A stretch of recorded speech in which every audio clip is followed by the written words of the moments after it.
I'd like to introduce myself. I'm Kerry Laycock. I'm Superintendent of Schools here at Call Valley USD 321.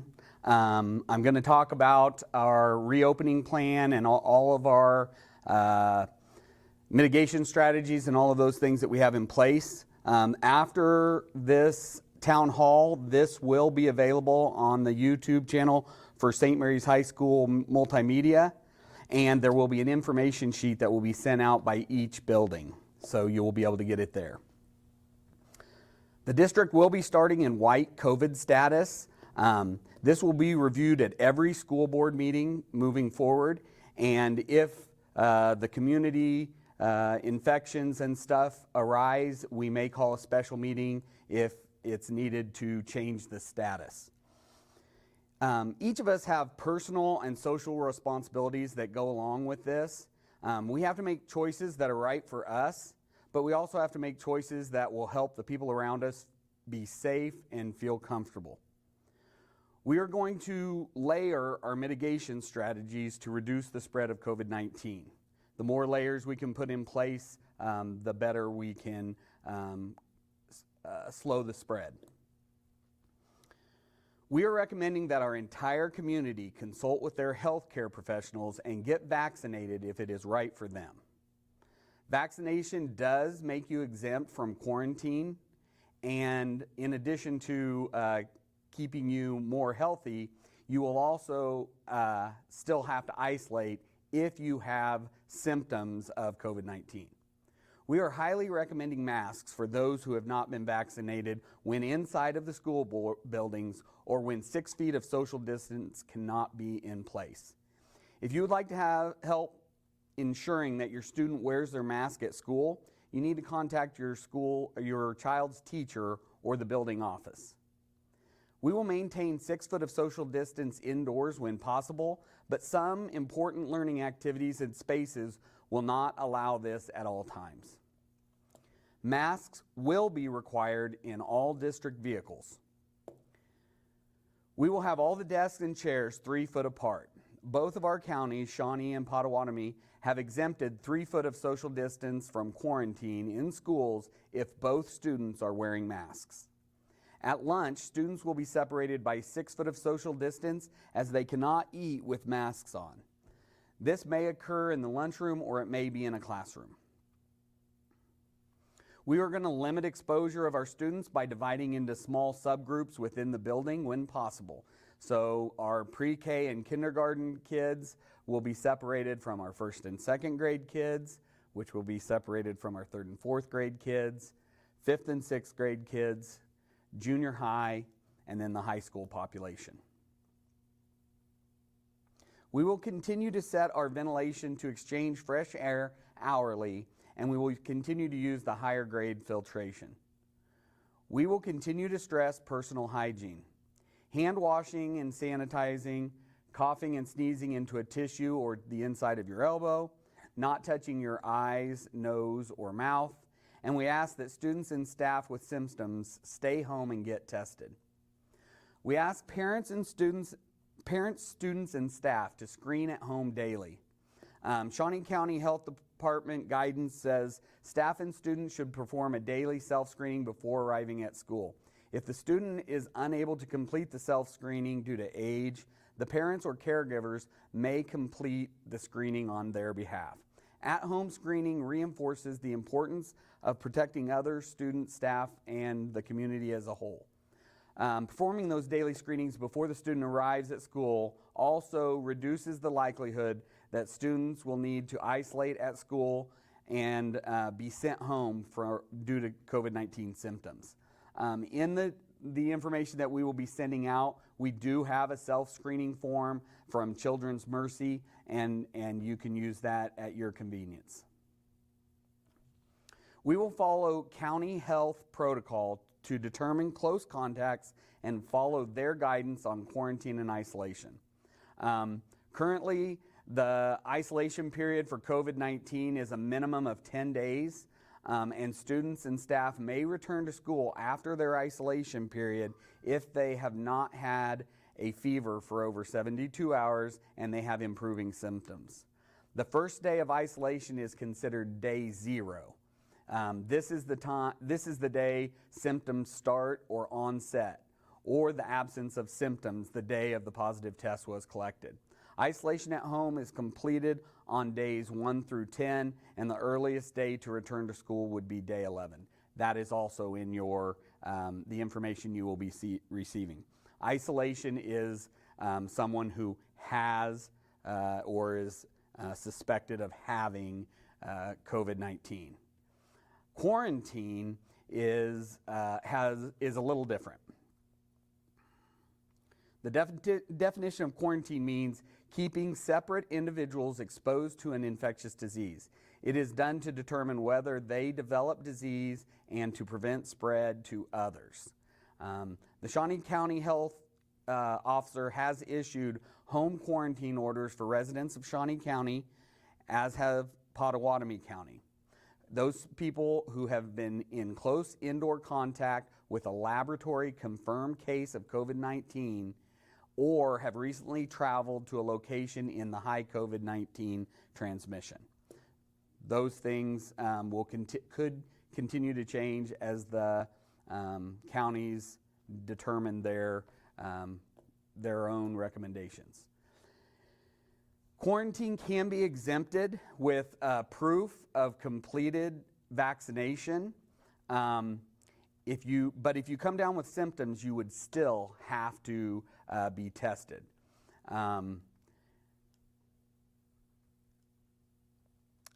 People have to be fully vaccinated, including the time that lapses after their second or final dose of the vaccine, and they have to remain asymptomatic. They can't, if they have symptoms, they go into the same isolation as everyone else.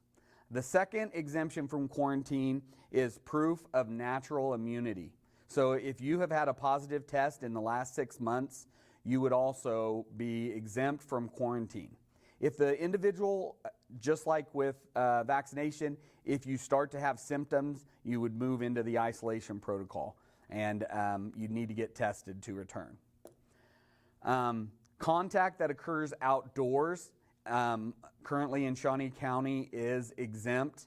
We have sent this protocol to Pottawatomie County, but we have not heard back if they are allowing that as well.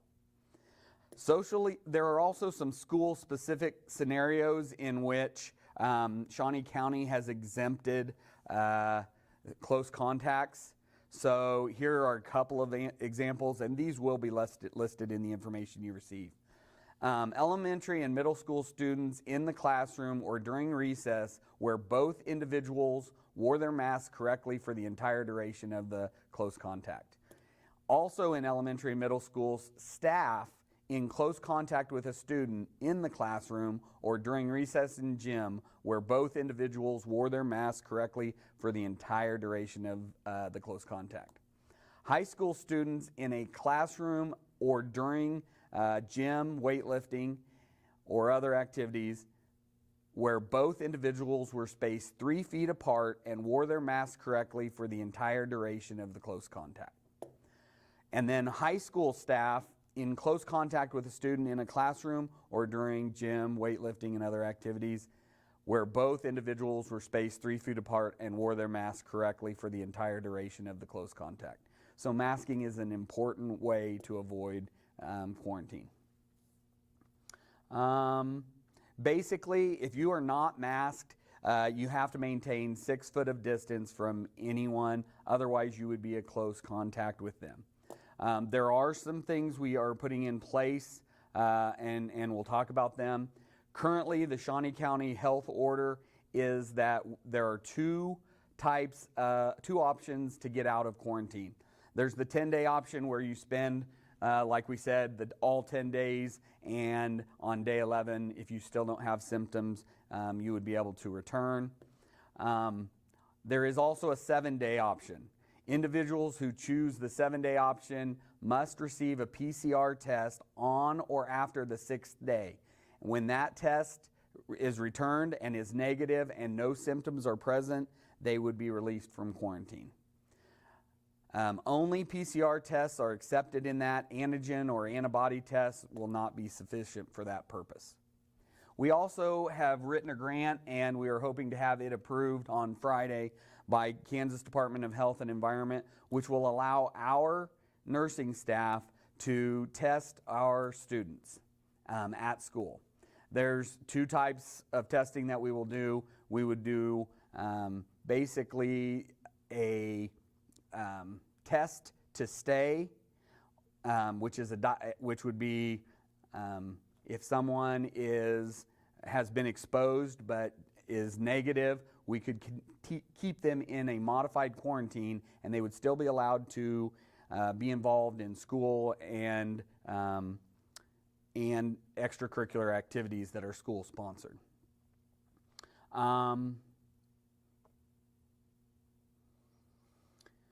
We also will do diagnostic testing. So if you have symptoms and you would rather just have the nurse do the testing there immediately instead of having to go to your doctor, you would be that will be available as well. Of course, parents will have to provide permission for any of this. We won't test anyone without parental permission, but we do have this opportunity. The modified quarantine, that is the test to learn, test to play, is sponsored by the Kansas Department of Health and Environment.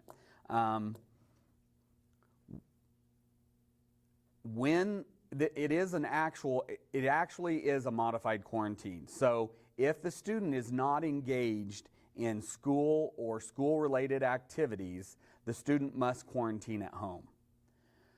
If the student and the exposure has to have happened at an in-school activity. So they would have to be exposed at school. So if mom and dad are the ones that have exposed a student, they would have to quarantine. But if the exposure happens at school, we have the test to learn, test to play. One of the students, or either the exposer or the exposee, there has to be a mask between them for them to be eligible for the test to learn, test to play. At least, let's see. The student has to not already be exempt by one of the other things, natural immunity or vaccination, and the student must have a signed consent form from a parent. So the testing with rapid antigen or PCR tests must be completed daily for the entire quarantine period. So if you want to test to stay and learn and play, you have to be tested daily at the beginning of the school. It takes less than an hour. Tests we will be doing them at school, and so then as soon as those tests come back, they would be able to report to school. Students who, as long as they test negative. Students who test negative may continue to do all of those things, but they will have to, monitor for symptoms the entire 14 days, and during the 10 days they would be in quarantine, they will have to wear masks while at school and participating in in school activities.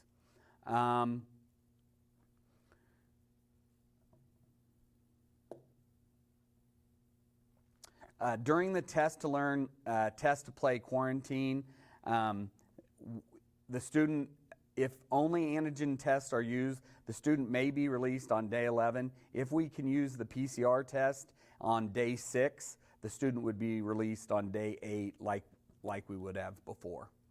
But students will have to wear masks during the quarantine period. They will, outside of school and school activities, they will have to quarantine while at home. In addition to those mitigation strategies, we are also doing our deep cleaning protocol. We are asking that outside guests be limited, so if you need to go into the school for any reason, please make an appointment through the office. The COVID testing we will be doing also. If someone has symptoms and they want to be tested immediately, we would be able to test them and give them a positive or negative immediately, just like if you would have to go and get tested from your doctor. And of course, you can always go to your own doctor, or you can always choose not to be tested and just live out the quarantine time.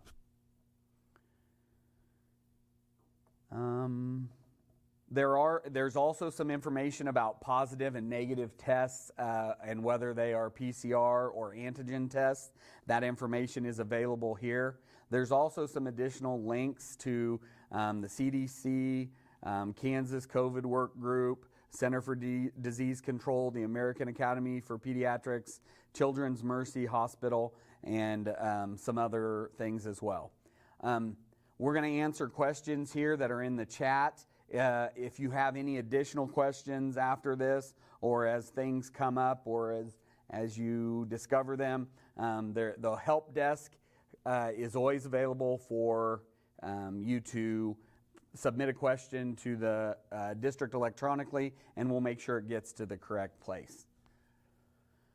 Okay. Will temperature checks be required to enter the building? No, temperature checks will not be required. The county health department has deemed that that's not necessary and that it's not a good use of manpower. Okay. So an example is given here. If my child is at their desk without a mask, will they have to quarantine if their neighbor tests positive, since desks will be 3 feet apart and recommended spacing is 6 feet? It is possible, yes. So the best idea is to have them both wear masks. Okay. So kids will only need to wear masks when on school transportation, or will they need to wear masks in class? In class, it is recommended that they wear them, and we recommend that anybody that has not been vaccinated wear masks indoors at all time, and if you can't maintain that 6 foot of social distance.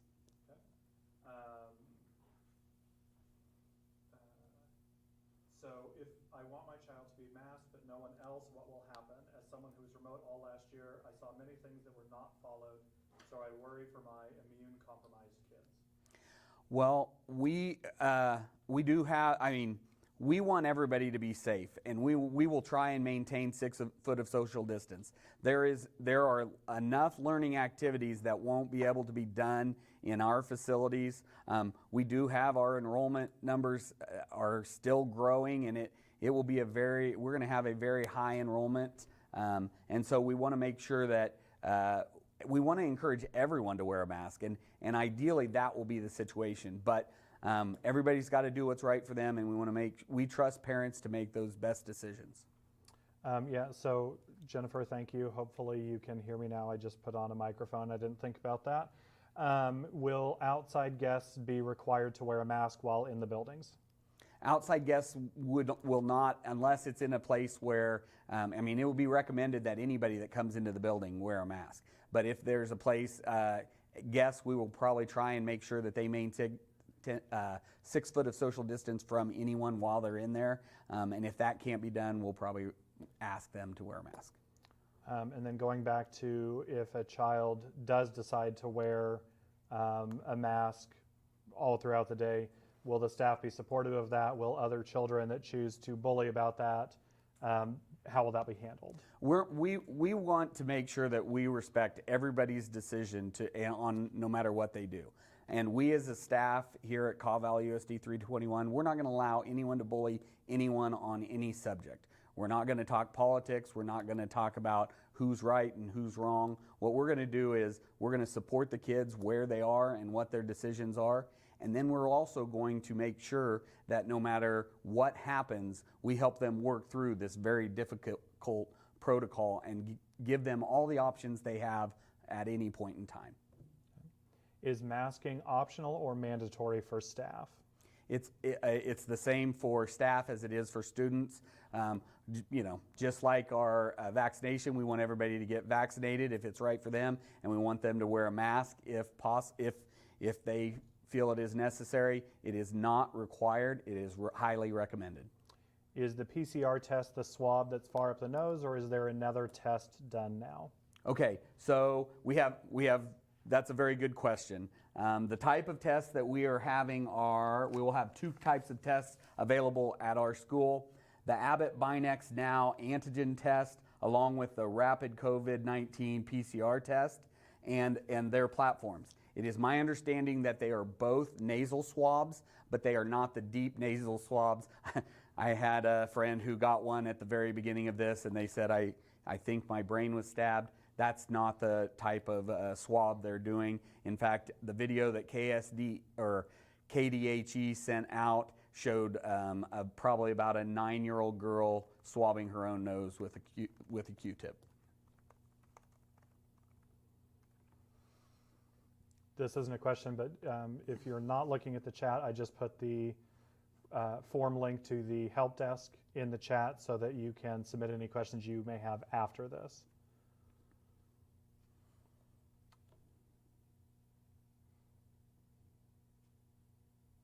I don't know if you're allowed to answer this, the percentage of teachers that have been vaccinated? We can talk a little bit about percentages. We haven't had any, we haven't collected all the information since over the summer, and I know a lot of our faculty and staff were vaccinated over the summer.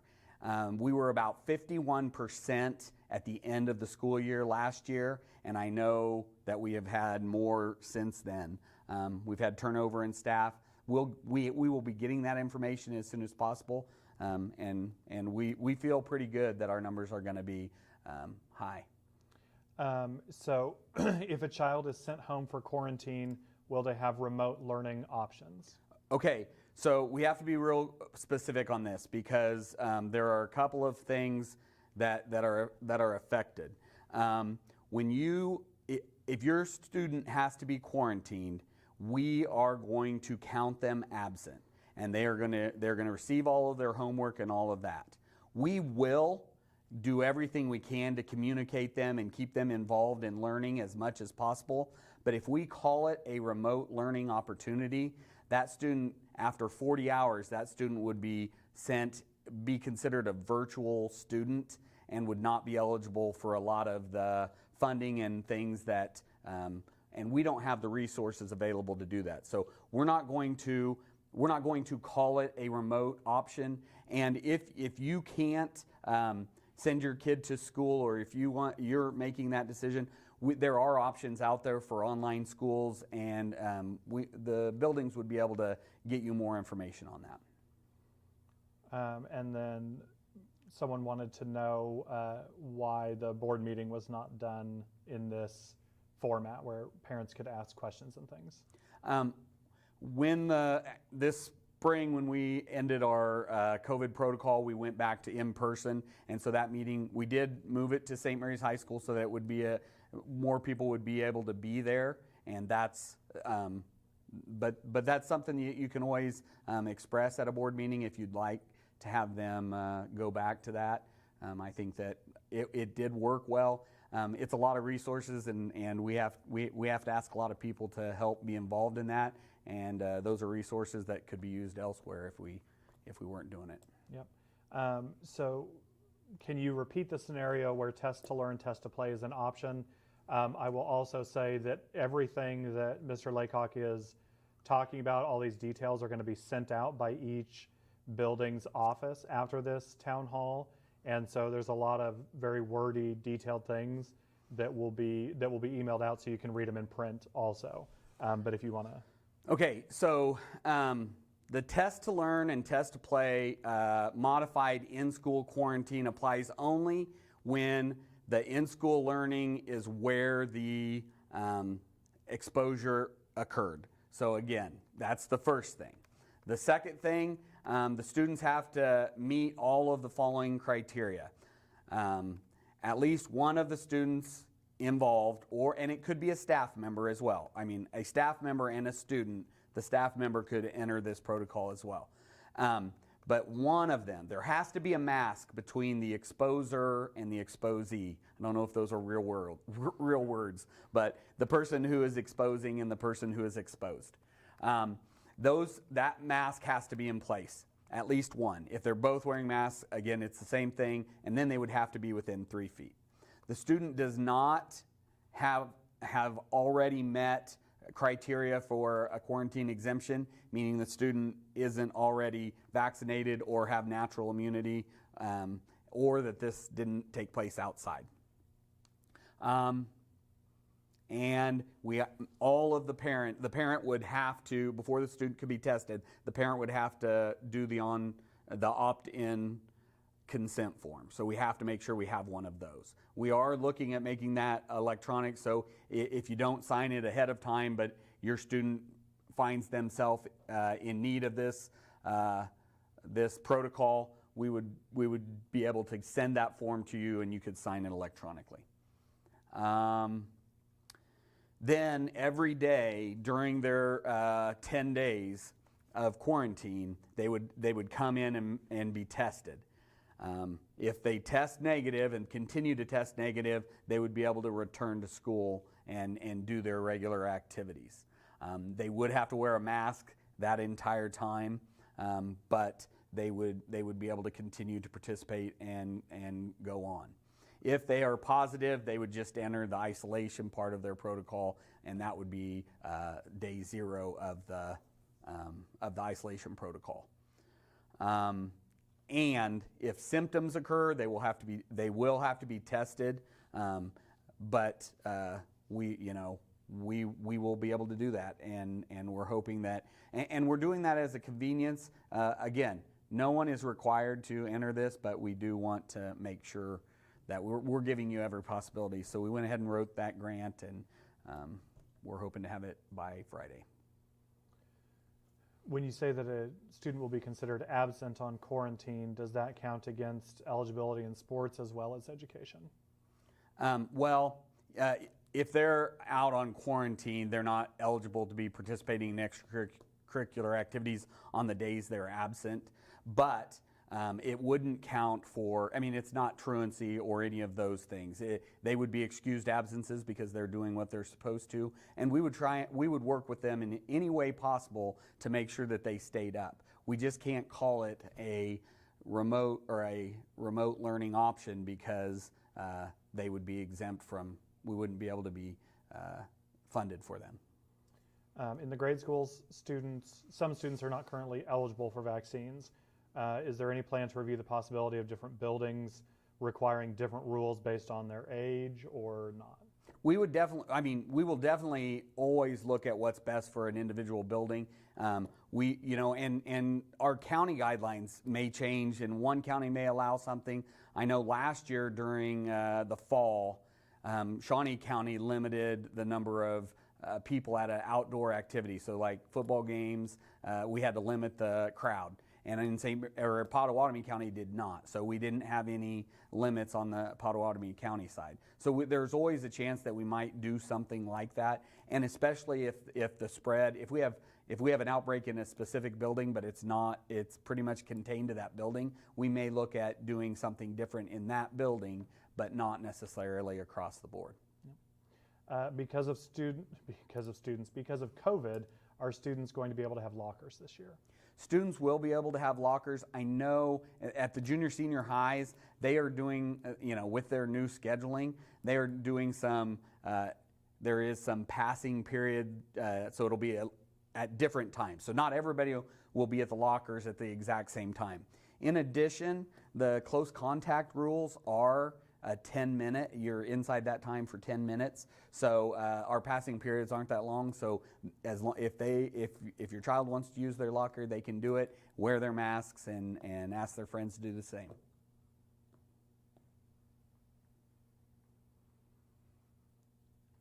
All the questions we have currently. I would like to say we're very excited to get started. We do meet weekly with the Pottawatomie County Health Department and with the Shawnee County Health Department, and we're all talking about this all the time. We will continue to, there's lots of information out there, and there's plenty of data and research being done. And it seems like it's on both sides. We're trying to keep the doors open to the school and have everybody be here as many days as possible in the least restrictive environment, and that's what we want to do. I don't know. This is far enough out. I don't know that yet, but as of right now, are we planning on parent-teacher conferences being in person, or do we have an idea on that? That would be. I would think. If we were in this current status, we would have parent-teacher conferences in person, and we will schedule them and limit the large group conversations and those things. If we have to bring people together in large groups, we will probably try to do something virtually.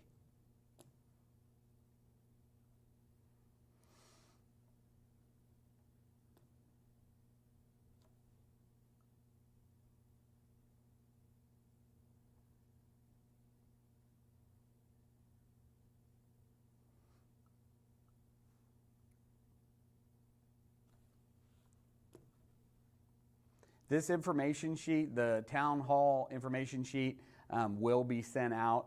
I think we will send it probably to the parent email groups from each building, and we'll probably send it to the students as well.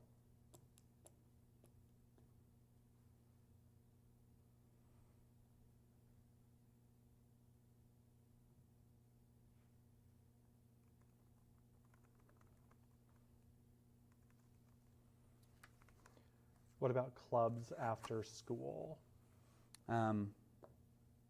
Their after school activities, according to KSDE, those are outside of the requirements. Students aren't required to be there, so those are under the acceptable risk. If you want to participate, you can, but you're accepting the risk of the possible a possible exposure or something like that.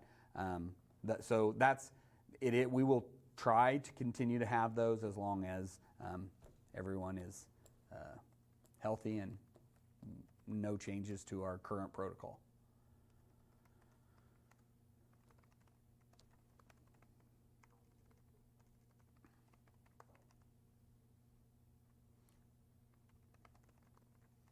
I do think it's very important that we respect the opinions of everyone, and we may disagree on a lot of things, but we're going to work together to, whatever challenges arise, we're going to work together to follow all of our protocols, work with the health departments, work with doctors and the people around to provide everybody with every opportunity that we can.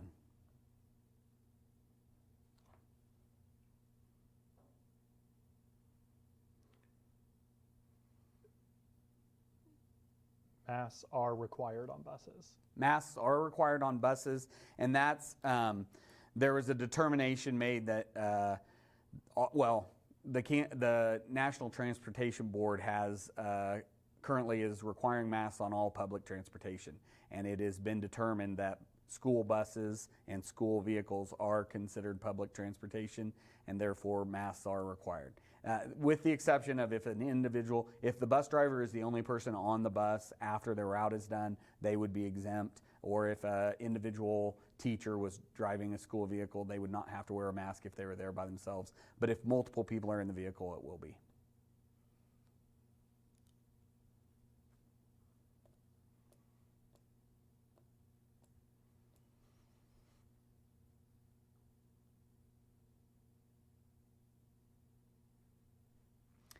Well, if we don't have any further questions, we appreciate you taking the time. This will be available on YouTube, and we will look forward to seeing your students on the 18th.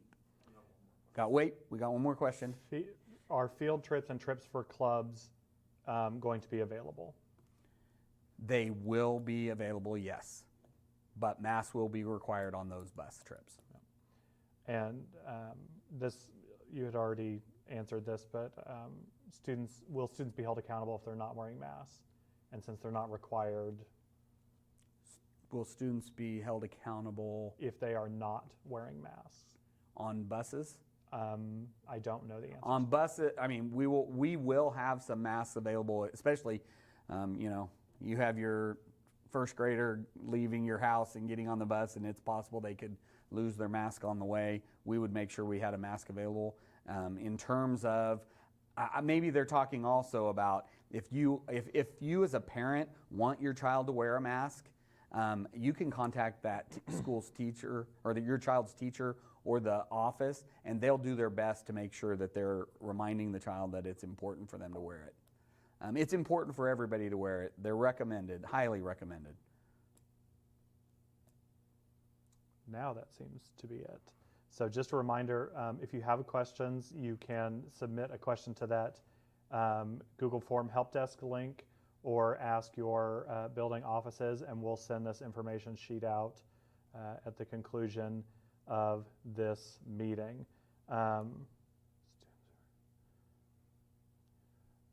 So vaccination exempts from quarantine, correct? Yes. Quarantine, but not isolation. If they start to have symptoms, they would have to isolate and be tested. But as far as quarantine due to an exposure, you're exempt from that if you have been vaccinated. And proof of vaccination has to be on file with the school. Yeah. You're not required, parents are not required to turn in self-screening information to the school. It's just something we encourage. Right. We trust our parents to do it every day.